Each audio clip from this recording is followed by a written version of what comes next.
I can intuit and imagine my Afro-Indigenous ancestors being torn away across the sea and coming to this country and longing for home and lusting for liberation. So for a moment, I'm going to invite you to energetically feel into your heart. Mm-hmm. Feel into the connections we've named. Mm-hmm.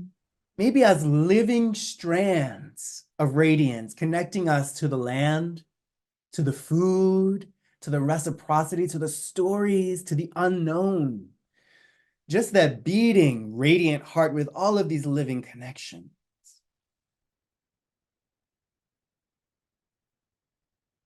And for a moment, just for a moment, I invite you to grab that heart and tear it out of your chest.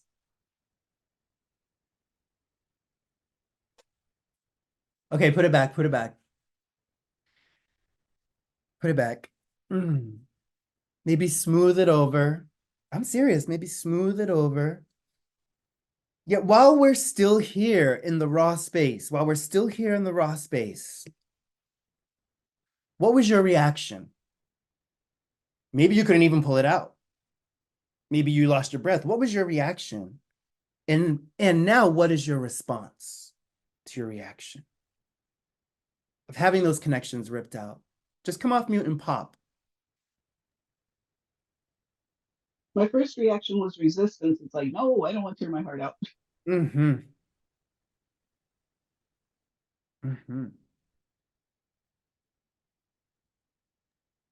I felt like I didn't take mine out all the way. It was like part of it came out, and then it was kind of like when you said put it back in, I was like, oh, do I want to? I was trying to figure out, well, what did I take out of the heart that I didn't want to put back in a way? Ah, that is interesting. We're gonna put a pin in that for a minute. There was some fear in doing that for me.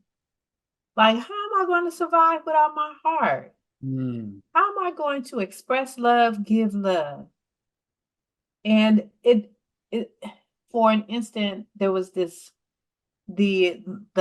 lust and longing became even deeper. Mm-hmm. Because it was like I was operating from a place of deficit and not having and wanting more of it. Mm-hmm. Transcending attachment. Mm.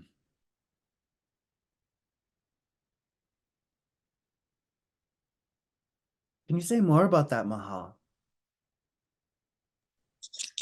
Something happened to me last year as I was completing my proposal, and also just through COVID, and just seeing, um, lives, being lost and populations shifting in size, and even now with the wars, and also like I've been thinking about that in terms of like my own journey. And again, I have such gratitude just for even being in this space now, that have helped me to make choices in my life to the point where I have a heightened understanding, and I can finally release and know that all is as it should be.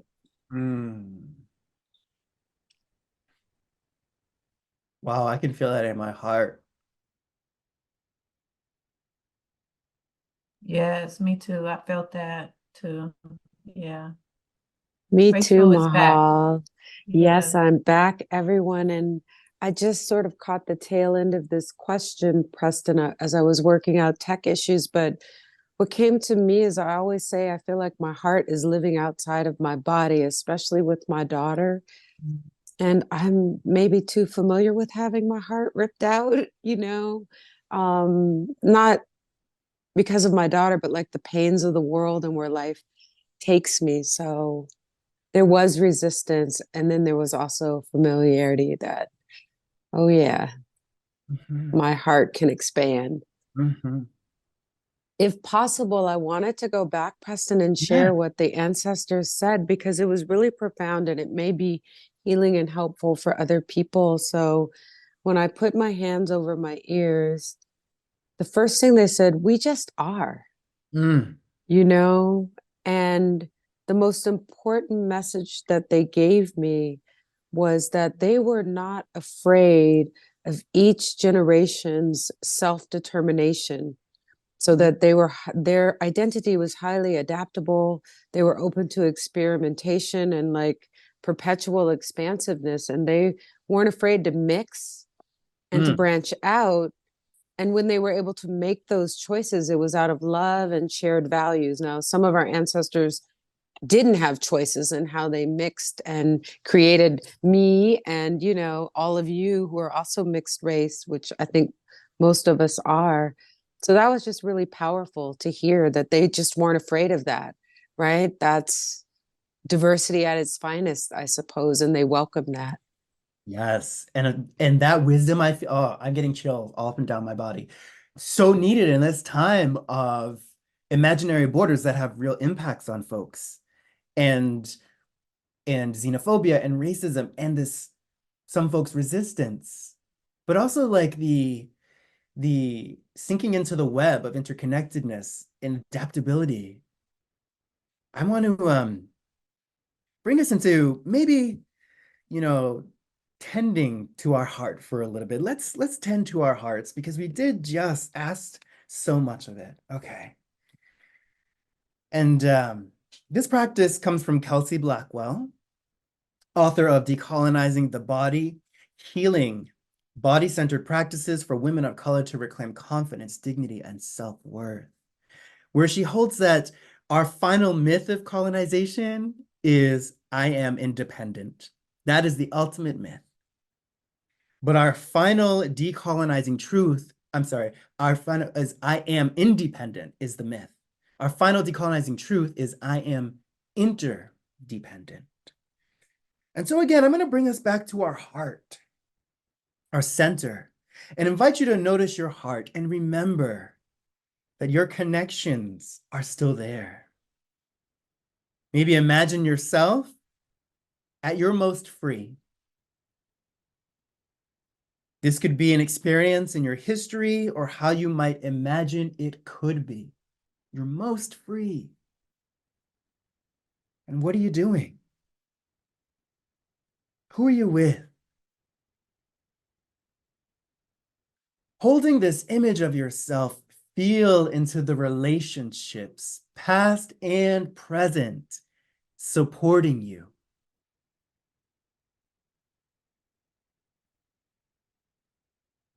And can you feel yourself as an interrelated being?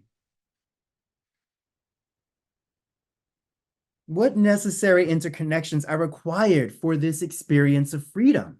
That's what Kelsey asks us. What necessary interconnections are required for this experience of freedom? And to notice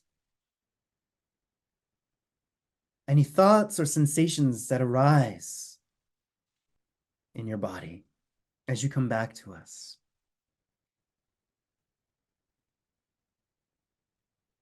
As you come back to us. Now, my heart had a gravitational pull to come back when I had pulled it out.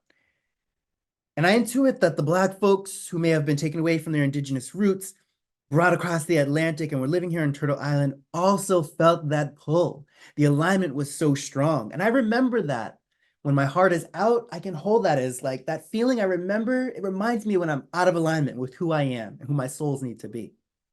But it also, I can feel it as a gravitational of what I'm drawn to. And really, that was part of remaking home.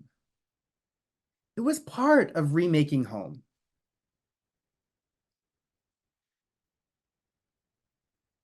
For Black folks with Native American communities. Now, when we come to this wordsmithing of Afro-Indigenous, I do want to take from the Native Americans in philanthropy and what they published recently in February of 2022 about the importance of language and the nuance of language, where they emphasize that collective language concerning Indigenous peoples is complex and has important nuances. So as they offer these guides, it's an introduction, a starting point. And so this term of Afro-Indigenous is a term that refers to people who have both Indigenous and African lineage, or folks whose African lineage they understand as Indigenous. Black and Indigenous, or Black Indian, Black Native, is often a term to refer to those peoples who have both Indigenous and African lineages.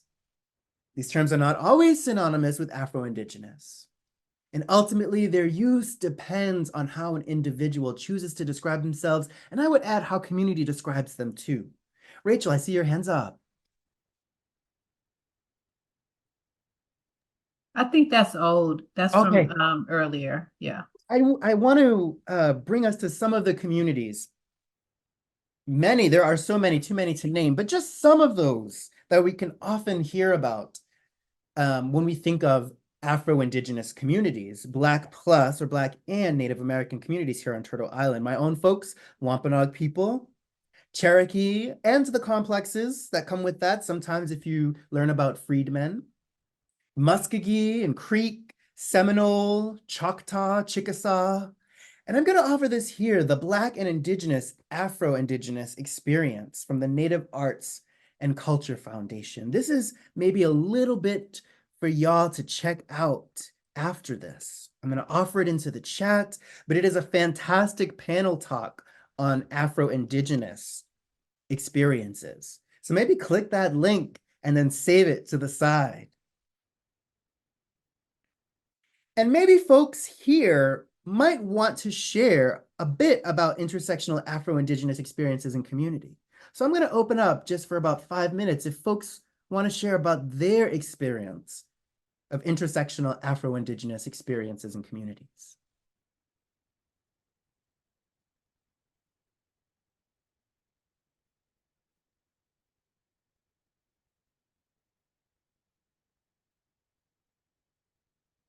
Well, maybe now's not the time, but you can always bring it in as we continue in these next 15, 20 minutes together. So what are we doing here? What is all this chit chat? As my grandmother used to say, what is all this chit chat? Can somebody maybe offer to us, what am I leading us through? What are we doing?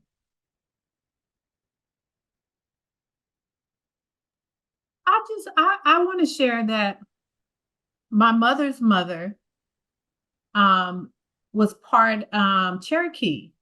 And well, at least that's what she would say. She's from Oklahoma. I've never really done much work or research on the Native community in Oklahoma. And so my grandmother was part Cherokee, and then her mother was also part. So I think my great-grandmother was full Cherokee. But that's all we used to hear. And there was not much of sharing of different, cultures or traditions related to it. So it was like I just grew up just Black. But I always knew that there was this other, side of my lineage that I always wanted to explore, but just never really, because it was just the way that it would show up in our family. But I just thought this is all interesting to me. It's a newfound interest that is starting to come forth for me. So thank you for sharing the resources. You're welcome. And I would also, there is a complicated history with Cherokee folks and Black folks, and quite a bit of it has to do with the